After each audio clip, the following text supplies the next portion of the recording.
అందరికీ నమస్కారం అండి. వెల్కమ్ బ్యాక్ టు సరళాస్ నాతో నేను. అందరూ సంతోషంగా ఉండాలి, ఆనందంగా కూడా ఉండాలని కోరుకుంటున్నాను.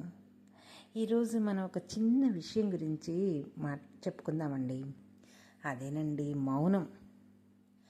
మౌనం అంటే మాట్లాడకుండా ఉండటం కాదు, అది ఆత్మ శబ్దాన్ని వినగల సమర్థత అట. మాటల శబ్దం శరీరానికి బలం ఇవ్వచ్చు, కానీ మౌనం మనసుకు శాంతి, ఆత్మకు జ్ఞానం ఇస్తుంది. మౌనం అంటే నోరు మూయడం కాదు, లోపలి తపనలను, కోపాన్ని, అభిప్రాయాల్ని ఆపగలగడం. అది ఓ సాధన, మనలోని దైవాన్ని గ్రహించే దారి.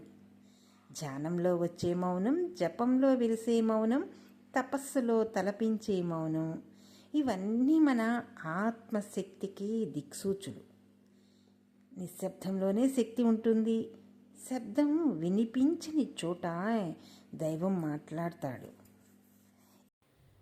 ఇంకా విపులంగా తెలుసుకోవాలంటే మనం యోగాభ్యాసంలో కూడా తెలుసుకోవచ్చు. Thank you.